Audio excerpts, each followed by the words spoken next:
fucking the table near the toilet. You know what I mean? Like, I couldn't be further away from the fucking. And they're all looking around, going. You could just see him going, "Who's the guy? Who's the guy?" And then when they found out I was married to one of a Jewish person, one of their family, then they were okay. But it was different. I was the only one there. And But you look a bit Jewish. What does that mean? Your nose.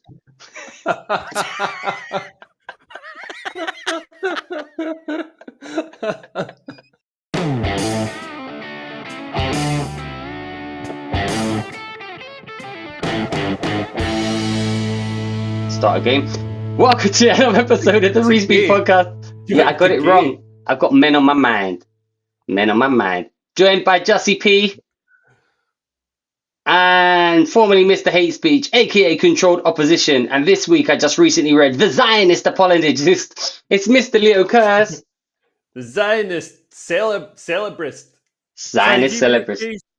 Have you been accused of being a Zionist apologist? This is the first I've heard of this. Yeah, I did a video. Did a video about how Israel is exposing wokeism.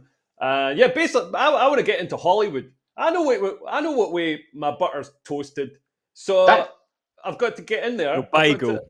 I've got your bagel's suck up to the right people. But that's an anti-Semitic trope, Leo. Man, I'll get Susan Sarandan's position. What's her position? Well, she got fired from Hollywood. She got banned from Hollywood for being because she came out and was all like, "Oh my God, Hamas are wonderful," blah blah blah, and all that bullshit. I don't think they're wonderful. I don't know a lot about it. Can you get? Is it possible to think that maybe Israel shouldn't do what they're doing in Gaza, and also think that you shouldn't kill babies? Both things be bad. Israel should just let Hamas wipe them out. That's what Israel should do. I just want to put one little argument in favor of Susan Sarandon, and it's this argument. Let's see if I can do this. 1 second. What are we talking about? I think that's a fair argument. Can you all see that? Her? Well, yeah, she looks different. Yeah, 75. I think it's a fantastic sign of anti-aging. But you know why? You know why her tits are like that? Because she's a Hollywood liberal, so they're pumped full of adrenochrome harvested. If you suck them, you'd get oat milk. If you suck them, you get the blood of going to your winky monkey fetuses. Well, it looks like adrenochrome does work. That's why they make you young. She looks great. Yeah. I don't know. I don't know a lot about Israel and Palestine. I've been to Israel twice and I still don't give a shit. Well, I do give a shit. That's not fair. I thought you were Jewish or something. No, my ex-wife is. And that means your children are Jewish. Well, that's where the argument I had when I was out there. Yeah, they were going, oh, well, you know, in Jewish law, it goes on the mum's side. Well, I said, well, in my law, it goes on the dad's side. So who wins? Like, and they go, what law is that? I said, my law. You're going to take on the IDF, Justin? No, I don't know what that is, but it sounds like a firm. Is that, what was it? You visited Israel. It's where I got my sofa. Yeah, so they support West Ham. Did you support? What was it like in Israel when you went there, Justin? Hot, chaotic. No, you know when you go. This isn't racist, I don't think, to say this, but when you go abroad, this is definitely going to be racist. No, it's finished. Like we have health and safety, and if there's a tiny crack in the pavement, they spray yellow spray paint around it and put a traffic cone on it. But you know, like when you're just you're at a bus stop. And then 2 foot away is like a 80-foot drop into a load of exposed electrical wires. It's like the whole country's just like that. That's a Hamas the world. tunnel. The whole of the world, apart from Britain's like that, basically. I've noticed. I mind being in Greece, and driving along on my moped, and there's you know, the road is sort of like made out of concrete. A sheer drop. Just like half the road. Like there'd been some like landslide or something, and taken out like the other side of the road, but like a big, like, you know, a big disc. So if you weren't paying attention, you would have just driven along and like just dropped down like 20 feet or whatever. And like there's nothing there. They'd literally, I think they'd put like one traffic cone or something. And if that was Britain, they'd have shut the island down. What about the other week when that fucking horse, someone had a horse box accident on the M25? And they shut the road for like 4 hours to sort of like give this horse emergency surgery or something. I was like, they wouldn't do that to a human. It's a fucking horse. Yeah, because you can't do horse surgery on a human, Justin. That's right. Also, the reason why that hole was in the road in Greece was because someone flushed toilet paper down the toilet, and that's what happens. Yeah, that's gross, isn't it? Imagine just Yeah. having to throw your shit. I've got to apologise. I think I'm not apology. Too strong a word. I think I was wrong about the standing up to wipe my ass thing. For those who watched that episode, What? Yeah, you remember? mean you think you were wrong? You wipe Well, your no one arse. ever. No, I've changed. I've changed, mate. No, no one ever told me how to do it. And when you're a kid, you go, "Mom, I'm finished," and she comes in, and you stand with your hands against the wall like you're being frisked, and she wipes your ass. At 28. Yeah, 28. And then one day they go, "Oh, yeah, you got to do that yourself now." So I just did it like that with both hands on the wall. I wasn't skid marks. No. So, and then someone in the comments went, "I've never even considered. I'm trying to do it sitting down. I think I was wrong. I've never been told how to wipe my ass. I think I've been doing it wrong all these years. Are you sit or stand, Leo?" Well, because if you stand up, then your arse cheeks close, which sort of Yes. defeats the point. Well, I sort of look like I'm about to go into a forward roll. When I say stand up, I'm on my feet. So I just sort of lunge off the toilet forwards. Like you're going to do, like you're downhill Like skiing. Will Smith. Have you heard that? No. Yeah. So what's Have it? you not What? heard, Darius? No, Scott tell Capullo me. told me this. What's the story?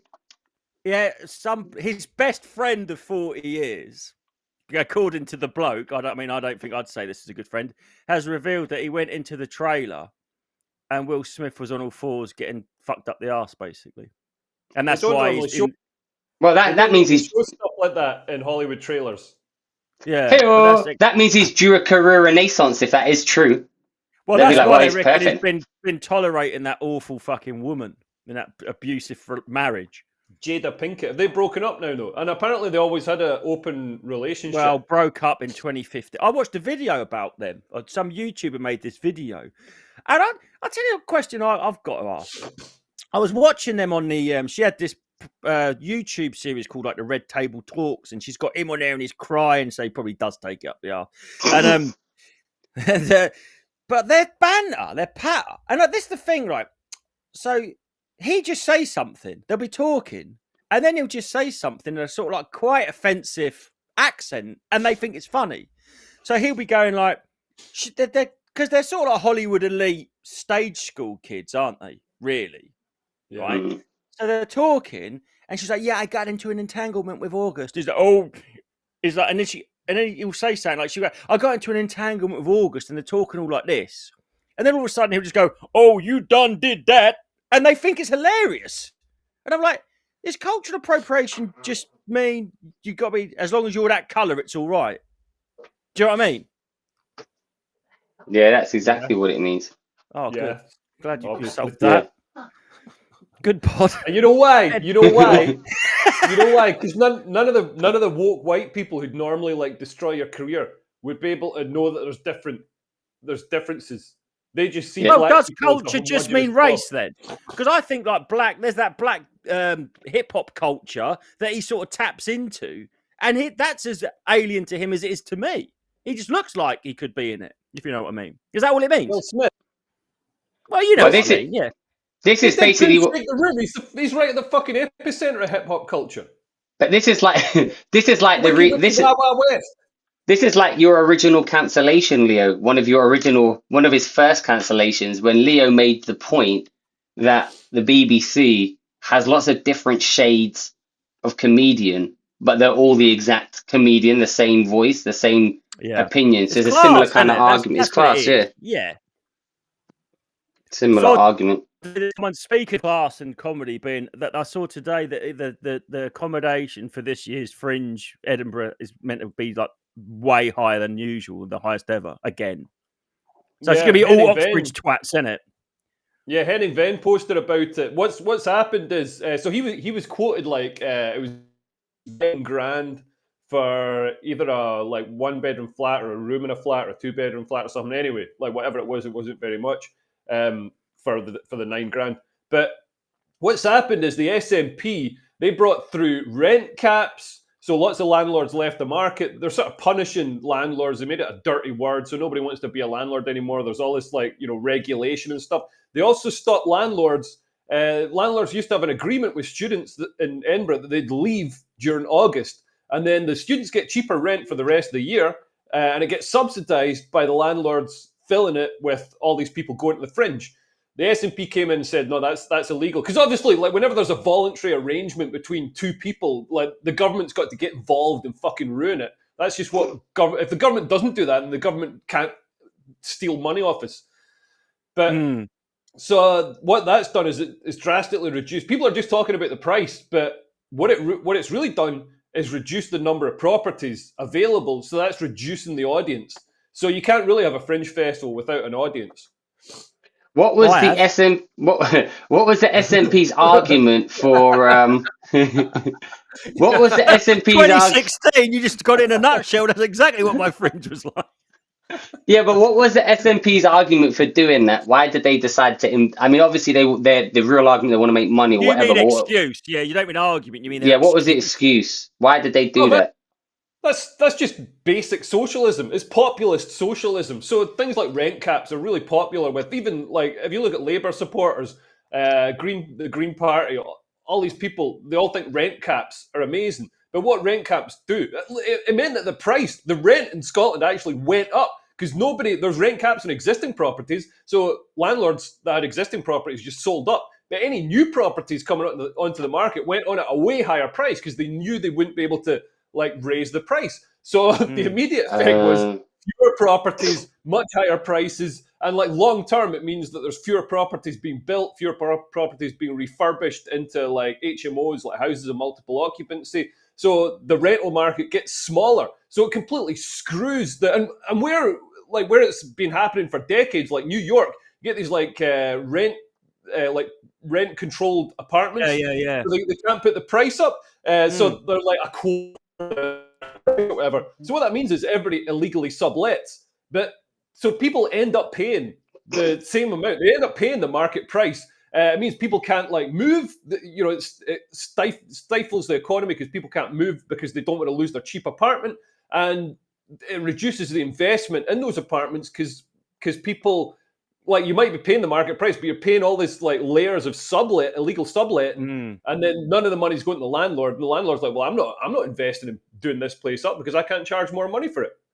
New York's got a different system, hasn't it? Like, because when I watched, like, sitcoms and that, it'd always be like, oh, I've heard there's an apartment going, and it was like they'd give it to each other. It was like people sort of like, it was like a weird sort of like culture. I've just took from watching Seinfeld and stuff like that, where they'd just be like, oh, Leo's moving out, and everyone's like trying to, like, lick round him to be the one he passes the apartment onto. It's sort of like done, like, under the table. Well, yeah, like what you were saying, it's sort of like odd, isn't it? Yeah, totally. It's a weird, like, communist system of backhanders and, like, illegal black market deals. But the SNP sell it as, oh, look, landlords are evil. They're making money off you. Oh, because how fucking dare somebody make a bit of money? You know what I mean? Oh, that's what you should be. You should be a slave. You should be a slave to the government and not make any money. Just be on the dole. That's the perfect citizen. It was stupid anyway because the students, most of them, go home for the whole holidays. So that was the perfect. It was the perfect arrangement. Isn't it? It's like they're away for the whole of August. The flats are empty. Rent them out. You make probably good money, and then they come back in September and they get it for the term. Then they're going to go back to wherever they came from during that time. If you think about it, I reckon the landlords do that little thing so they so the students can't sublet it in August. Because that's what I'd do if I was a student. I'd sublet it in August. So they're probably like, oh, no, August, I'll have it back for a month, and then you can have it back, like, in September. Yeah, why don't they just... so they can't even do that anymore. Yes, the Edinburgh Fringe is going to be fucked, I think. Yeah, but we say that... Bit of good news. Yeah, but you say that every year, and every year, somehow, some way, it survives. I mean, it's been... Like, you think it's dead, but there's a lot of people... Mummy and daddy who can subsidize them, and there's a lot of people who are deluded and I'm me gonna take time off work. Someone else's mummy and daddy fucking subsidize. I'll fuck you up, I'll kill you all. I don't like doing the Huh? What was your most lucrative Edinburgh? Has it consistently gone up the amount you earn from it?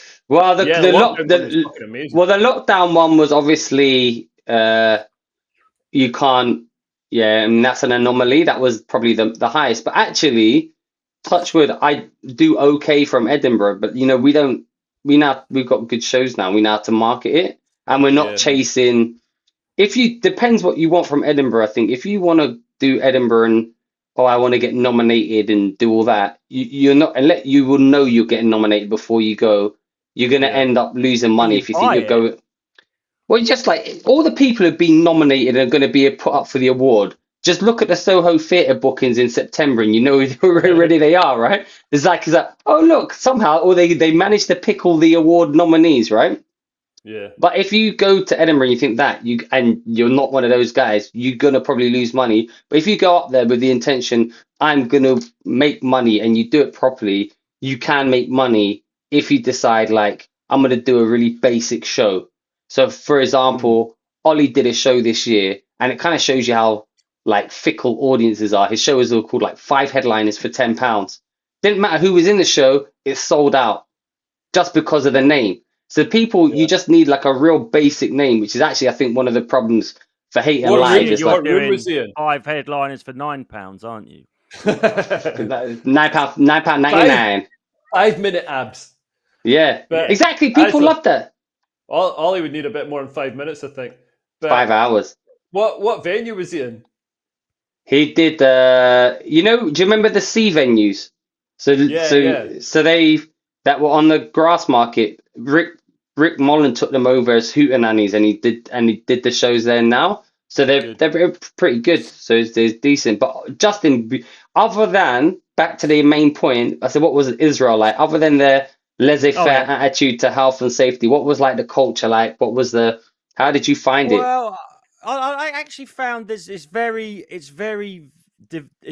visibly, it's the duality in the population. You've got the people that are just Israeli. I don't know. Some of them seem fucking mental and hard, and the rest seem normal. There's like there's ones that I don't know. Let me think about it. Like I'll tell you what it was. Everyone has to go in the army. They still have national service. So it feels like you're in a militarized country in that regard. Like everyone, but I think you go to like between the ages of like 17 and something anyway. They should do that here. Yeah, mate, I don't know. The thing is, you say, like, when you think of the army, I always think of an actual soldier, but like all my ex's family, like one of them was like, did languages. They're just like going to university, some of them, I think. Yeah, like, I suppose they show you how to use a gun, but you're not all infantry or whatever. Do you know what I mean? It's just like you're doing. Also, it'll like engender sort of patriotism and national pride if you do that, which is what Britain's totally lacking. And what you've also got in Israel is that rite of homecoming, because her family were actually from Edinburgh, and her uncle moved out there, and so you've got these kind of like the ones that want to go there and defend Israel moving there. So it's I don't know. I thought they'd all sort of. The thing about Jewish people is you think of Woody Allen in the West. You think of like Woody Allen. These kind of nibbish is the word they say. I think where they're kind of like quite middle class and sort of like overly sophisticated and neurotic. But all the ones that sort of like want to get a gun and defend them, they've all gone there. So there's like they're different to what you think they're going. It's not like Golders Green over there. There's an edge there. Do you know what I mean? Which I used to live in Golders Green. And how were you welcomed? Did they like you? Not when I was at the wedding, we was on these massive tables, and I was on the table near the toilet. You know what I mean? Like, I couldn't be further away from the fucking. And they're all looking around, going. You could just see them going, "Who's the guy? Who's the guy?"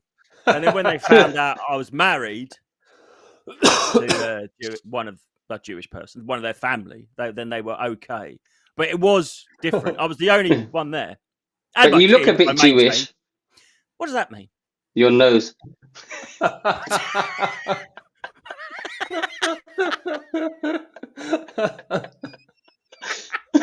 That's offensive to Jewish people. I'm sorry to any of our Jewish viewers or listeners. I apologize. Oh God. Yeah. Well, I didn't notice that, and that's the other thing as well. They're like ethnically slightly more like because you've got the Ashkenazis, which are the sort of Russian-y, gingery hair, pale Jewish people, and they're super Israel, brainy. Yeah, there's less of those over there, and they're super what? Brainy. Yeah, isn't it like if you look at the sort of winners of the Nobel Peace Prize, they're like ridiculously overrepresented Jewish people. So, but then in Israel, the scholars and the ones with the sort of they're the black, the hats, they don't like them because they get out of national service and they don't have to work. They get sort of all the state benefits or something. They call them ants. I don't know if that's offensive. That's what I know them to be called by other Jewish people in Israel. They really dislike them, and you'll be queuing up, and they push in and stuff. Like fucking hell. If I was, they're so just like they own the place. Them scholar ones. They're fucking really annoying. They were Ones annoying. with the The sideburns. Yeah, they're kind of orthodox. But there's all different sects of Judaism. It's not straightforward. Like my ex was not Ashkenazi, so Hasidic, I think. I don't know. Fuck, I don't want to say the wrong thing. At least you know what your wife was. I don't. Did you ever put her on some eggshells and watch the bubbling? No, I fucked her through a hole in a sheet. I didn't do that. I think that's a myth as well. I don't think that's What's true. this eggshell thing? What's the eggshell? I never heard that. Is he insinuating she's the devil? Oh. No, because she's acidic. Oh, right. I thought it was Never like do that at dunking school. someone, like a witch fucking test or something. Yeah, I thought I'd accidentally committed some sort of blood libel. Yeah, I thought. Yeah, you never know. I never. Well, that's funny though, because then I've seen you've been calling out the BBC about that octopus thing. I was like, what the fuck is that? How's that anti-Semitic? So I was like, maybe the eggshells is another one I don't know. I thought it was like some way to test if someone's a demon. See, the thing with the octopus thing, like, I don't know if that lassie intended it to be anti-Semitic or not. It's like, it is an anti-Semitic trope. It's used by the Nazis. It's used by Arabs and stuff to. Sorry, what's this? Jews. No, I'm trying to find it. It's this. Hold on. So this on University Challenge, they had an octopus. There's this lassie wearing like I don't know what she's fucking dressed as. Can you see it? She got like the Palestinian colours on her jacket. Brian and Connolly character. Can you guys see the picture, Justin? Yeah, I can, yeah. But then, like, about a month ago or a few weeks ago, Greta Thunberg posted this thing, like, oh, I stand with the people of Gaza, and then had this octopus thing. And everybody was slamming her for being anti-Semitic. And see, the thing is, I think it could, accidentally, they just got an octopus, they like the octopus, whatever, it's not intended as anti-Semitic. But the thing is, the BBC will turn around and say, oh, Leo Kurz, he did an okay hand gesture. He had a green frog. These are fucking hate crimes. So it's like, play by your own fucking rules. You know what I mean? Like, you can't be smearing everybody as like racist because of these like little things, and then like turn around and have this like anti-Semitic trope and be like, oh no, it's fine when we do it. So what's the octopus? What's the back? I don't understand what the octopus represents. So, like the Nazis had like the Jews as octopuses, like taking over the world, having their tentacles and everything and stuff like that. Yeah, but this is slightly different. I don't know if you guys. I'm into MMA, and there's this journalist. We actually saw him in New York. MDMA. Yeah, we had this journalist, Ariel Hawani. Remember we saw him in New York on the street, Darius, doing an interview. Oh yeah. Well, anyway, he had an argument with Chael Sonnen, and Chael Sonnen called him a rat. Like, they're having it, and afterwards he's going, "Oh, it's not a coincidence he called me a rat," and it's like, yeah, a rat is a kind of quite a ubiquitous insult for any human, isn't it? Like, he's always a bit of a fucking rat, but like, obviously, because there was Nazi propaganda posters where Jewish people were likened to rats, it's like. But he obviously didn't. I don't think he meant it that way. But there's the thing, like, just because the Nazis did it once, I don't mean the Holocaust. No, I mean, like, just because they've sort of like said, on one poster they're depicted as octopuses, I don't think that. So why would this person? You know what's funny? This person think that when they've got their stuffed octopus, like, oh, I'm going to do this because of the fucking Nazi propaganda machine. Seems a bit strict.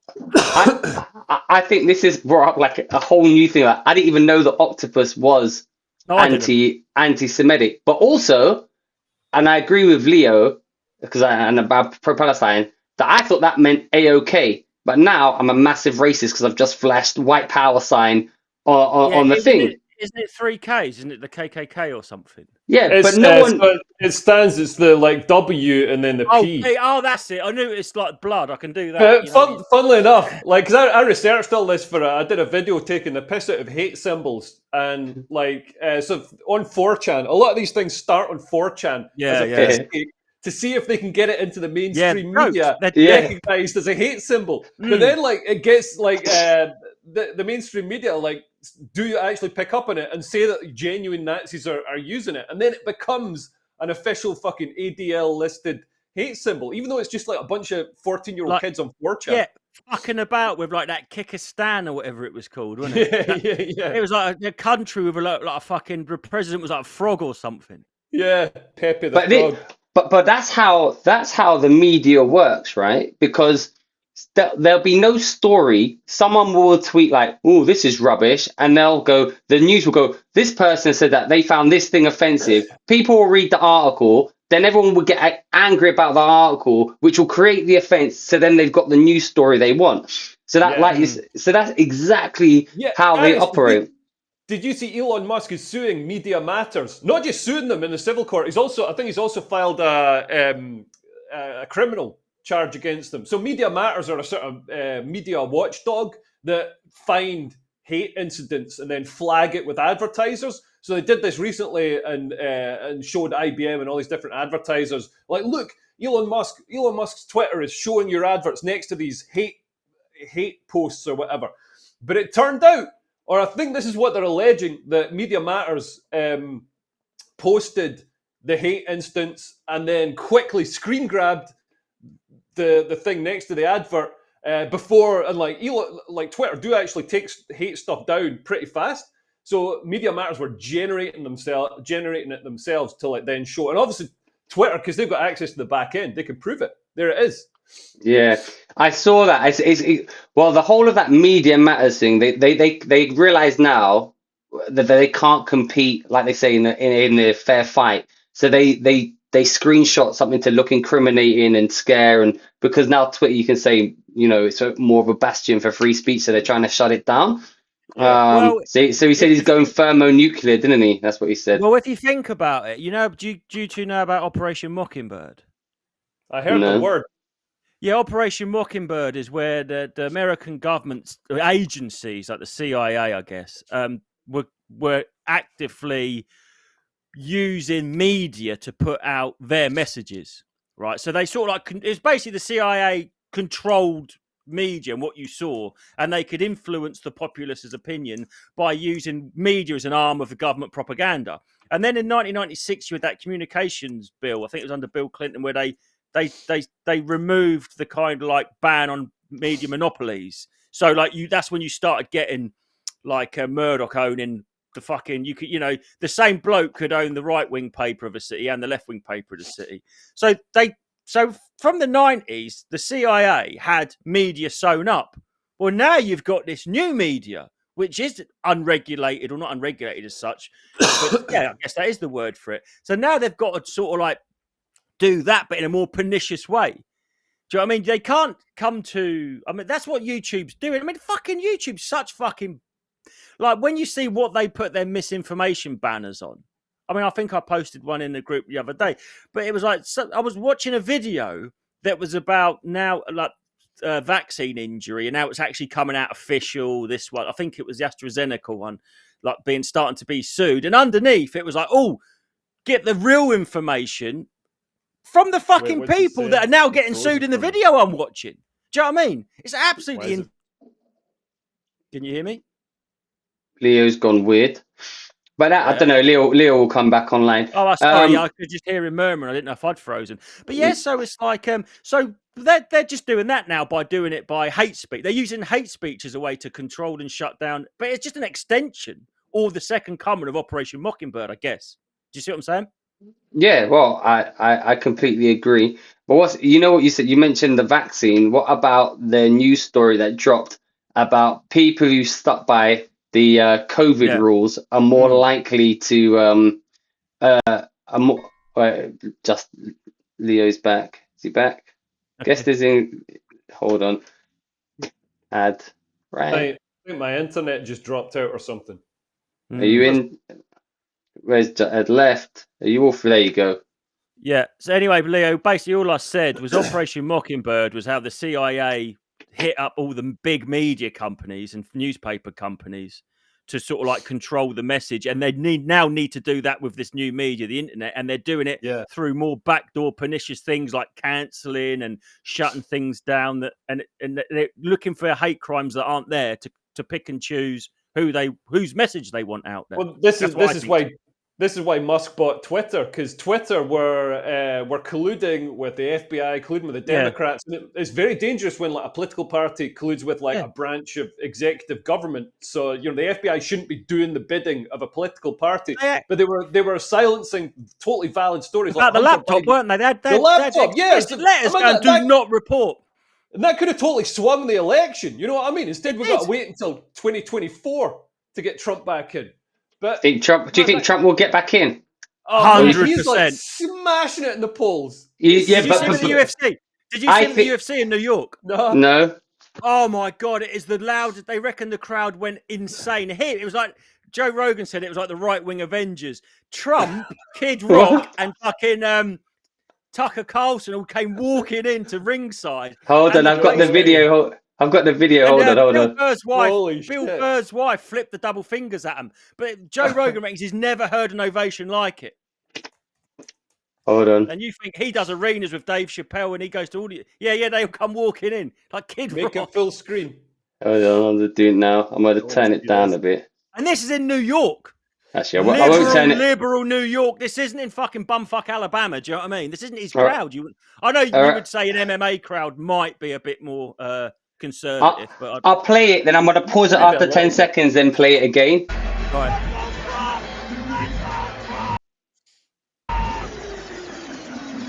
But no one knows he's coming yet. Why does this keep on pausing? Maybe it knows. This is the thing's pausing, not me. I don't know why. It's a genuine reaction. I mean, they're not chanting "Let's go, Brandon." The one thing.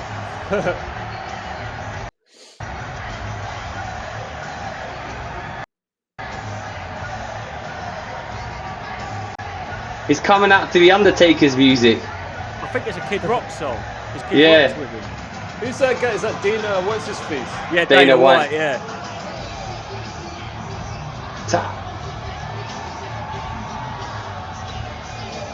That's got to be a buzz. Yeah. Done. And Tucker Carlson was there as well. It just makes me laugh. Yeah. So I think. Yeah, but I reckon somehow, some way, the Democrats will prevail. They're trying to man. The thing is, they've pushed it to such a point that taking him down, it's going to be like Putin taking down Navalny. It's just like an obvious subversion of democracy, and they're trying to make it so that they've got all these legal cases, civil cases against him. Oh, he's a rapist. He's a fraudster. Oh, he encouraged the riots and all this sort of bullshit. Actually, you know who encouraged the January the 6th riots? Man, if you look at the video, which they tried to suppress, the police are letting the rioters in. I mean, but we know all this. We know they didn't open the door to the building. Someone let them in. Hey, this is the thing. This is a theory I've been come up with. Like when we had terrible incidents in the past, they were just called the fucking D-Day, the dunk, whatever. Do you think? I think everything's a psyop because I'm a mad conspiracy theorist. But have you noticed that now we just give it the date? Like it's like 9/11, January 6th, October 7th, was it? Yeah. And I think they're doing that, so it's always fresh in your mind. Every year it comes round again on a calendar, and I think they're trying to do it so all these terrible events that they use to push through more draconian measures and controls. I think it's so we never think of them as in the past. It's so they keep coming round again. Where's this new trend of everything's just named by the date? It didn't used to be like that, did it? You'd talk about the Valentine's Day massacre. Now it'd be like, oh, do you know what I'm saying? Is that something they're doing to sort of fuck with us a bit? February 14th massacre. Yeah, I've got a new conspiracy theory. I think they're doing it by the dates so that it stays fresh in people's minds. Every year the calendar comes round and it's 9/11. It's not called the Twin Towers disaster or the sort of like World Trade Center disaster. That's when they started it. And it's like, did you see all the people on TikTok and stuff praising Osama bin Laden? About time, man. He's an Arsenal fan. I've been saying this for years. He's a good guy. Was he really? He he was an an Arsenal Arsenal. fan? Yeah, he was an Arsenal fan. He's a billionaire. His whole family are billionaires. Yeah, I know. I I know mean, that. I didn't. I His have. dad was the main You'd have contractor to be for to support Saudi Arabia. Arsenal. I haven't seen the TikTok videos because I'm not a 14-year-old girl, but I read that they're all supporting Bin Laden. But the biggest supporters were the flipping American government who flew out his Yeah. family members on September the 12th. Yeah. That was the first one, I think, where they really tried to fuck with the populist mindset and go, you've all seen this terrible footage of the towers going down, and then I think they deliberately let out information on the contrary to the official line. Like I said, I go on about too much, probably. That hypernormalization documentary by Adam Curtis, I think, and it's about how Russia do that. They would have left versus right, and they were staged, and then they'd tell everyone they were staged. So then everyone's just in this weird hinterland where you don't know what the fuck's going on, and it's like this Wuhan thing. They still haven't said where it came from, and as if they fucking couldn't work that out at some point. Do you know what I mean? Did it come from the lab or the fucking market? Like, oh well, both. That's what they do. They throw both out there now, and have you fighting over that. They sequence the stuff, and like the thing is that scientists disagree about whether it's got like man-made bits or whether that could have occurred naturally in the DNA sequences. But the thing is, you can't trust the science on that because a lot of the scientists, remember the scientists all got together and signed a letter in the Lancet, this big official thing. It's the whole scientific consensus saying there's no way it could have been a lab leak. They were all paid by the Chinese government. It's like, man, I know. that's not a conspiracy theory. That's what actually happened.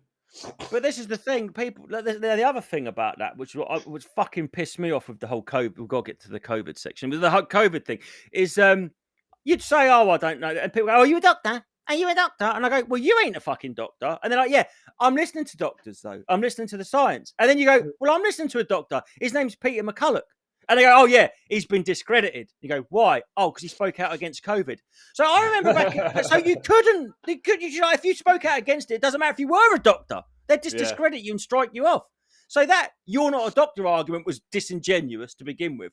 But the other thing is, back in the day, you used to have a thing called a second opinion. You was perfectly within your rights as a patient to go, "I want a second opinion." Like, you're just one doctor. I'd like to get someone else to look at it and see what they think. Now, to even consider getting a second opinion on whether that vaccine or whatever, you're a fucking tinfoil hat wearing right wing fascist. It's like, what the fuck? But the funny, it's changed now though. Did you see the Telegraph ran an article about how people there's This that one. Guardian one as well. The Telegraph had one that was like the real like crime of COVID was giving the vaccine to young healthy people Of course. who didn't need it. And this one, so people who followed the lockdown rules had the worst mental health. Well, you know what that is. No, they have the worst mental health now. Of course they do. Yeah. Do you know why? Because they're still terrified. Ingesting fucking boot polish must be bad for your brain, because all they were doing was the bootlickers that were like, "Oh, I'm going to get a gold star." Do you know what? You didn't get a gold star, you fucking twat. You was doing that was doing Big Brother's bidding for him. You didn't get a gold star. What you've got is your fucking mortgage is doubled, your energy bills have all gone up, and you got that's all you've got for it. And now you got to pay for that. We fucking honestly. Fucking. How come I got to pay for that as well? I didn't even want to have a fucking lockdown. And everybody. Well, this is my argument. But we didn't even get the fucking furlough. That's what. When I didn't have them, if you don't have the vaccine and you get in a car crash, the NHS should leave you on the side of the road. It's like, oh, really? Yeah. I didn't get the vaccine. I think it cost 200 quid a jab. I've cost the NHS less than you. Little fucking bootlicker over here getting your 5 boosters. You cost the NHS shitloads of money. That's what we're paying for. You shouldn't get fucking treated by the NHS. I'm a hero. Yeah. We don't all wear capes. You know, in that article, it talks about how some of the mental anguish that people who followed the rules, some of the mental anguish was because they were so used to getting these regular exhortations from the government about what to do. And then like after lockdown, the information from the government, like they weren't getting told what to do anymore. And they couldn't deal with it. It's like they become fucking institutionalized. It's almost mental. Even more than that, Leo, I think it's not that they became institutionalized. It's like shocking to me how many people are looking around for an institution to institute. They want it. It's not. Yeah, They yeah. weren't enough. The people that were all like pro-lockdown, it weren't enough. I remember This is a spoke to scary man. This is a scary omen for society because people don't Yeah. want to be. People don't. I always used to think people want to be free. They want it to be Yeah. a meritocracy. Everybody like succeeds on their own merit. People don't want that at all. That's scary for most people. Was it So, like, Voltaire most- that said? Voltaire said, "Man doesn't want to be free; he wants to feel safe." Yeah, and that's what they exactly think. that. Yeah, man. Look at And China. Look at China. Happy with well, not everybody, but people by and large are perfectly happy to hand over their freedom in return for this illusion of safety. Yeah, yeah. And so if you think if the man knows that and he wants you to feel safe, all they do is peddle and push nightmares. It was the millennium bug. Then it was terrorism. Then it was the bank and finance industries were going to collapse. Then it's a fucking virus. Now it's inflation again. Then it's wars. So if they give us a reason to feel unsafe, they can fucking sell us anything and make us do anything. That's what it seems. But this is the first one where they've like sort of actually passed laws, passed orders. Saying, you've got to stay in your house. You can't fucking go near someone else. You got to listen to this like state broadcast for an hour a day where Nicola Sturgeon sits and like lectures you on like, you know, how far to open the window and all this sort of shit. And like loads of people fucking loved it. If you go out and have a pint, you've got to have a meal. What the fuck? Shit, like you know that's insane, and they're just doing it on purpose to fuck with us. But people love that because they're like the ones at school. They know if they do this, they can be teachers' pet. And it was obvious the ones who like they love being told what to do, when to do it. Like me, I'm following all the rules. Aren't I being good? Can I have a gold star, please? Exactly. Whereas for people like us, by our very nature of doing stand-up comedy, by the very nature of I thought that shockingly, questioning so many stand-up comedians are fucking. I'll tell you what it's like. I was the class clown at school. I was always getting in trouble. I was fucking disruptive. I was cheeky. I was like always pushing the envelope and always getting sent out. And I thought like when I got into comedy, it would be all those people. But when you get into comedy, it's like actually 95. I've been sent out of class into the hall. And I'm expecting all the class clowns to be in the hall, but it's just all hall monitors. It's like this is not who I expected to be rubbing shoulders with. That's true, actually. Yeah, none of it. But all those comedians that you're talking about are kind of all the all right, I'm naming names. Yeah, well, fuck it. All of the establishment comedians, they're all the same and everyone's like, look, comedy's not funny. Yeah, because they're not putting through the people who actually make fun of stuff and take the piss and risk getting actually cancelled. They're putting through people who are just going to tell you the same shit and gaslight you and do whatever they're told to say. And maybe they say it. What'd you say? I said, here's an interesting thing I've seen this week. Yeah. And it's funny how there's we used to call them cabal acts. And there's a certain subsect of comedy that have got a stink on them and they can all smell it. And it's weird because I saw two things in the last 10 days. One, I saw some fucking, I don't know who it was, in like the Comedy Collective, the open mic one, that just said, oh, I watched the BBC New Comedy Awards and I thought it was shit. And everyone's going, oh, you shouldn't do this. You're shitting on people's achievement. And then yesterday, everyone fucking digging out Matt Rife. And it's like, hang on a minute. What? How does everyone know that these acts you're not allowed to criticize? These are the sacred cows. And then like this matter, it's like, and then all of a sudden everyone just knows who we're allowed to, who's fair game. Is there a meeting that people have that I'm not privy to? It's almost like everyone just knows these are the ones you can't touch. You can't criticize this institution. And the other ones are like, oh yeah, you're allowed to have a go. This is like everyone just seems to know. And also the weird thing is all the nerdy like hall monitor comedians, they're all chasing a dream that doesn't exist anymore. They're all like, I even say like, do you want to do headliners? And they're like, oh no, because it might ruin my chances with doing stuff with the BBC. I've had more offers. I've had more work with like BBC and documentary since doing GB News than before. And like they're chasing some. Oh, I want to get on. Have I got news for you? And get like 1,200 quid, or like like as a one off, and or get on. What's that show they do live at the Apollo? Man, it like maybe 20 years ago that would be a career maker. You could sell it a tour. Not anymore, man. You wouldn't even need to change your set. It's ridiculous. You can probably stick 50 to 75 quid more on your fees. I think that's what you get from Apollo now. Do you know what I mean? And it tapers off. It tapers off over the. But it used to be like this huge springboard. The only Yeah. people impressed by Live at the Apollo are other comedians and their mums. That's it. The only person Yeah. who'd be impressed if I was on Yeah. Live at the Apollo would be my mum. Who's on Live at the Apollo? She wouldn't even know what Yeah. it means. Like, it's on at the moment, no one watches it. Like, it's an Whereas, achievement, no doubt, but it's not what whereas it was. Matt Rife will be making millions a year. Oh, And he is shit. I'm not saying he's not shit. But Yeah. it's just he is funny how shit, that's everyone. right. Yeah, but it's funny that everyone's like, "Oh, we're allowed to call this bloke shit," but then Yeah. but it's like there's ones you can't criticize, and there's ones you can't. Not even criticize as people. I'm talking like just about their art, artistically critique. Yeah. And it's like Yeah. some are off limits and some ain't. And it's a bit like and it's the title back in when you was just saying that, Lee, about people that I'm not going to do that. They're sucking up to the BBC.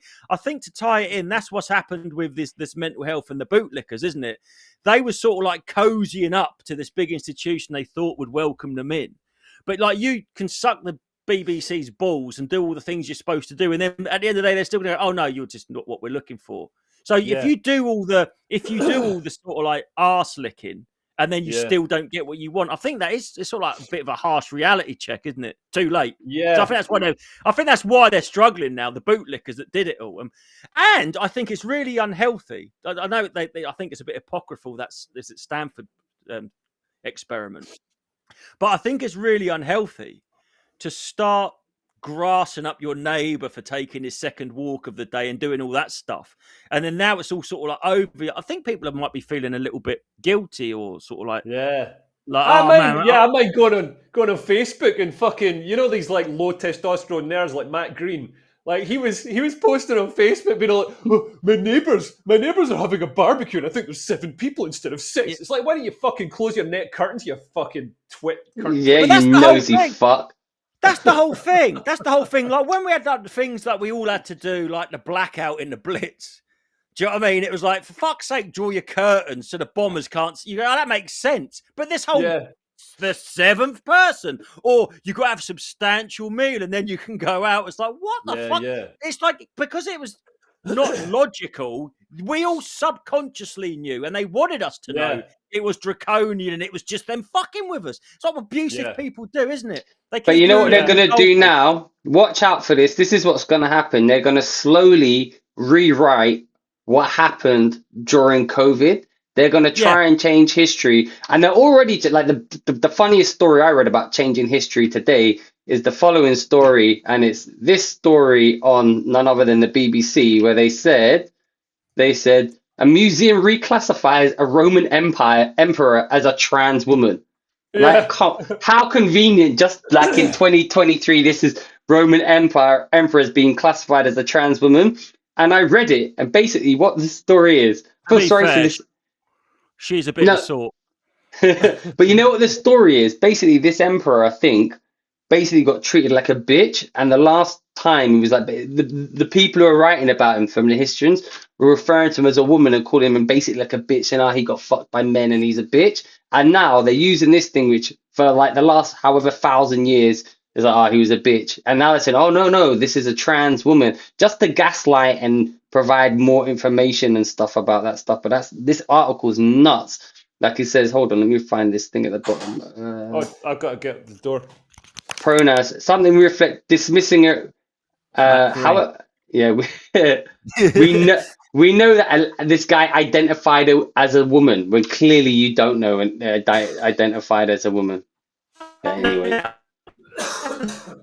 bloody hell, Leo's dying.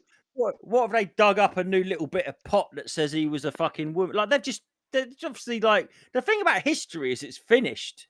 You can't keep revising it and changing it to suit the modern times. Then it stops becoming history, doesn't it? But that's what they're doing. Also, like, you know how people like transition late in life? Like some people transition, like Caitlyn Jenner waited till like, I think 50s or something to transition. Man, this guy transitioned 1,800 years after his death. Yeah. They gaslight. That's worse than Kelly Maloney. Remember Lennox Lewis's manager?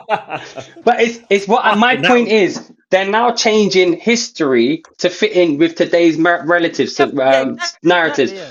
So we just had a Roman emperor was a trans woman. Oh, that's convenient. Then guess what? Remember the plague? Guess who suffered the most in the Black Death? Who do you think it was in medieval United Kingdom who suffered the most in the The Black people Death? that followed lockdown measures. The people Incorrect. that observed Incorrect. isolation. It was women with black African ancestry at greater risk of when plague hit London. Like, why is this? How is this a story? And why is this a Are we story? funding this? Is this getting funded by like taxpayers' money? This research is fucking pointless. I can't believe the Black Death was racist. Like, how comes it's become so racist that it's suddenly applying 1 million years later after the bubonic plague? Obviously, a plague that was spread by fleas that lived on rats. I guess, or gerbils. Or gerbils. I'm allergic to all rodents and cats, but I guess That's anti-Semitic. Yeah, no, exactly. So I think it's. I think you got me. I'm gonna have to hang up, man. I think obviously people that live in more squalid conditions would be susceptible to the Black Death, right? Because it's like more rats, more chance. Yeah, but how many people? How many black people were in Britain during the Black Death? I don't know. Well, this is the thing, because they're trying to push this agenda that Britain's always been like incredibly diverse and blah blah blah, and it's just not true. During medieval times, we obviously weren't very diverse. I mean, there was some immigration, but the majority of it was from nearby European countries. And Britain was an island, so that made it. There weren't jet flights or anything. So being an island meant that it was difficult to get to Britain. But also, we weren't a sort of major trade route, so it's not impossible. Like Istanbul or places like that would have a lot of people coming and going through them, and people would settle or whatever. Britain didn't really have that. Yeah. We didn't have like pepper or nothing. Weren't pepper like a big thing back in the day? Like pepper was the oil of the day. Yeah. Like we ain't got nothing like that. Have we really got anything, have we? I'm surprised. Yeah, we weren't a sort of fulcrum, between. Yeah, no, we're on the way to the North Pole, weren't we? That's the only place we're on the way to. And there's fuck all here. It's like not like the Suez Canal. It's like the gateway to the east or whatever. Yeah. I don't know. It's surprising that Britain's done as well as it has, if it has, whatever it is, globally, and has been for fuck knows how. Going back to that new comedy award, man, I looked at the thing, the list of all the people, and it's all these like you just tell everybody's like non-binary and diverse and all that, and they always say like, oh, we're giving voice to marginalized communities or whatever, and it's like, how come like it's the only people I hear from are these marginalized communities? Surely they're not that fucking marginalized. If they're the only adverts and on TV and shit, where's all the fucking 55-year-old gammons? That's the thing, gammons. You're allowed to say that. I was thinking about that the other day. Yeah. Listen, I haven't seen this. I wasn't even making a comment on that. I was just going, the comedy community, or not community, the sort of busy cunts, the usual suspects, all seem to just instinctively know which acts they're allowed to cunt off and which ones you're not allowed to even dare say I don't find them funny. And that's going back to what Edinburgh's becoming. The only ones that are going to be able to afford to go to Edinburgh and put on a show are them ones that just all know somehow. And I'm definitely never been one of them. Maybe I'm a bit envious or feel a bit put out, but whatever it is, it's interesting to watch. What's it? What you got? Oh, you got the fold. I got a folding phone. You didn't get the flip. The what? The One Plus? No, the one that flips like a small one. Has that just come through the door just now? Is that what was? That's just why I answered delivered? the door. Let's see it. Put it up to the screen. Unboxing, man. Yeah, do an unboxing. Screen. I just did. Oh, it's second hand, so it just comes in like a sort of like a fucking same box you get at the takeaway. It's like, why is it? What is it doing? Why is it turning on? This is the realest unboxing ever. Well, turn it on anyway, so we can see. No, because I want to charge it fully first. Well, turn it on so we can see, then charge it. It's already second hand. One. Son of a bitch. But that second hand phones are great. You get second hand phone. It's just one that somebody like Darius is always buying phones. Darius is always buying phones and then sending them back. And they can't sell that phone as new because Darius has opened it, been like, I don't like this phone. I think Darius, so you can buy it for like way cheaper. That's why I'm doing a good deed. I sent back a Pixel 8. Darius in Britain, you were Darius never is a more. You were Robin never Hood. more than 10 feet away from a phone that Darius has owned at one point. Like, people like write their name on a banknote to see if they ever get it back. Darius is like with fucking phones. He changes his phone about 12 times a week. I've had iPhone 14, Google Pixel 8. I'm getting a Z5, which I'll return. Listen, I need to try them until I like them. But What's I'm the sticking. Z5? Have I got a Z5? Is that what I've No, got? you've got the Fold flip. 5. You've got the Fold 5, and I was looking at the Flip 5. Yeah, well, I'll wait and see what you think about that This phone. looks nice. I actually like how it's narrow in the front because, like, you can use it one-handed, like no bother. How thick does it feel in your? Big. Mine's too big. It feels when it's closed, it's kind of chunky. It's kind of chunky when it's closed. It feels How kind chunky? of heavy, Don't like ask me what it thicker is, than I a don't know. normal phone. When I'm laying in bed, I can't do it with one hand. I have to use two hands. You need it one-handed, but that's why I got this, so I can masturbate. But no, it's great having that screen so you can like see you can work more. Because I spend a lot of time working on my phone. What will you use it for? Working. Oh yeah, fair enough. What's this new moon conspiracy that you've just posted? No, it's not. It's not really, but it's quite funny. Do you want to watch it? Should we watch it? I haven't seen this yet. Let's watch this. The funny thing is when she tries to dig him out. Hold on. Can we talk about the moon for real afterwards? I've got some theories on How many times bigger is it than Earth? Like, why does it keep on stopping the video? Is that because of copyright? The moon? No, it's not copyright. Shit, internet. No, not bigger. yeah, it is. The moon. Nah. You just said you're so into it and you don't know that the moon's bigger than Earth.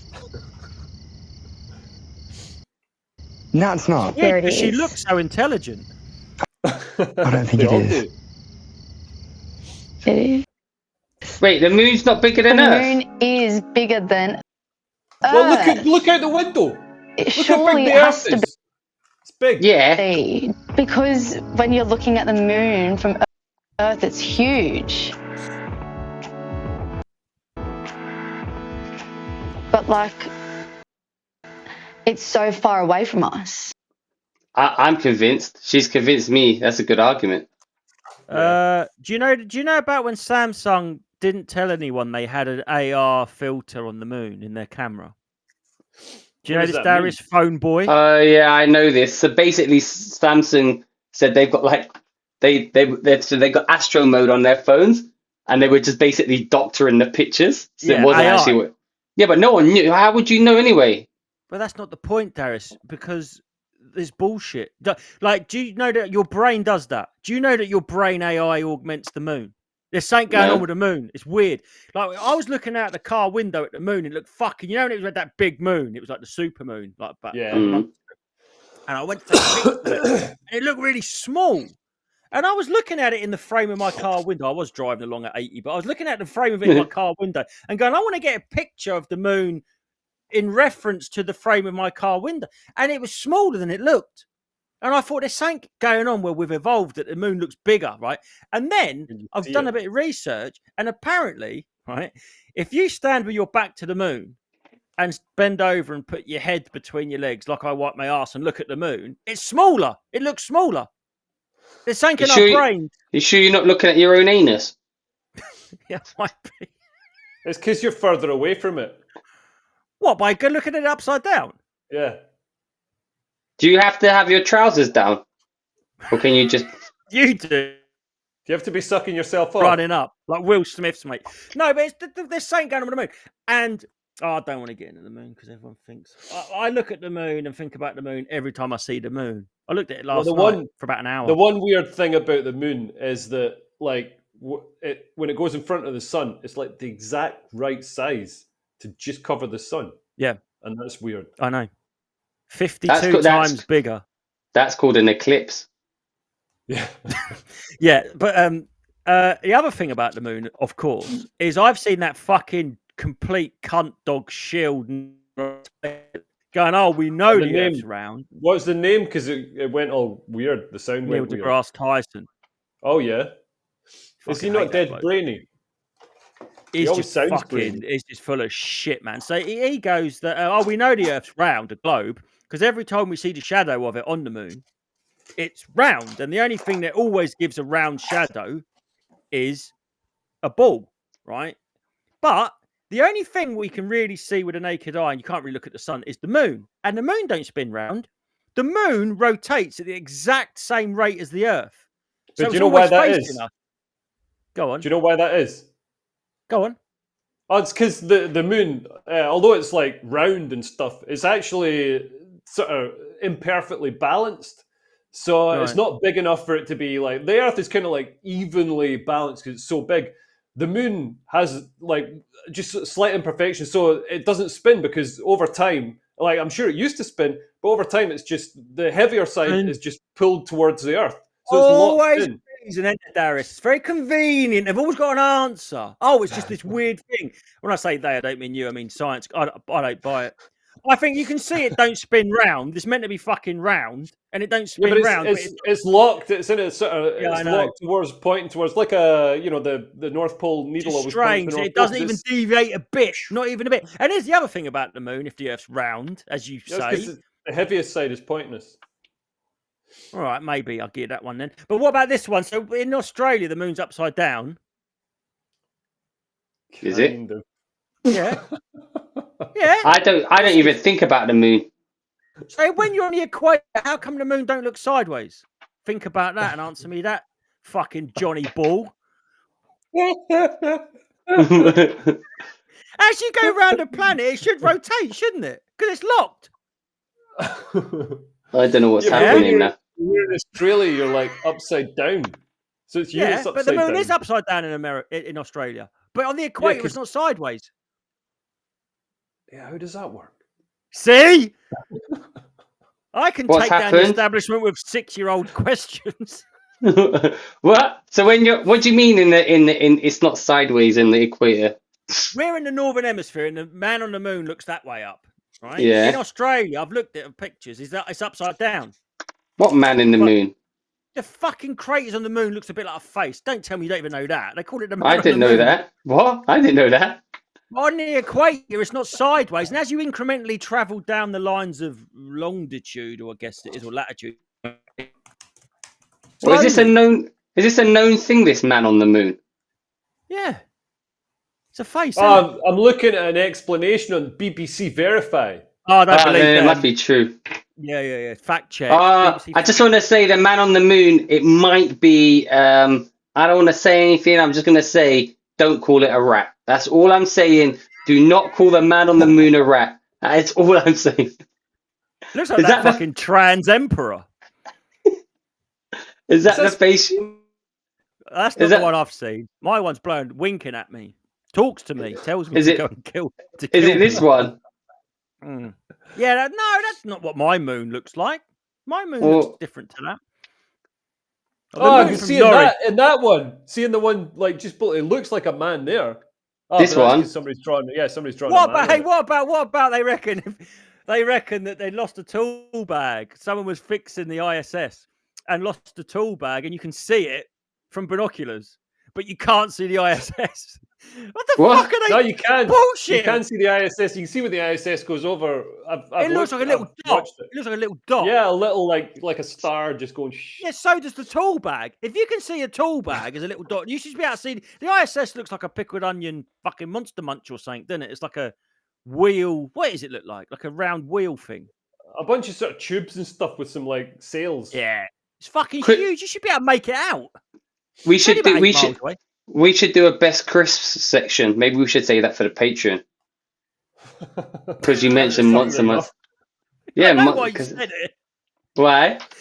Because I mentioned Monster Munch. Yeah, and it made me hungry for crisps. That's right. All right, that's good. ADHD. You've got ADHD. Should we? I haven't. We've done an hour. Is there anything else we want to say in this? In this? Leo, when does your new show start? This Saturday. Are you You're both excited? booked for it.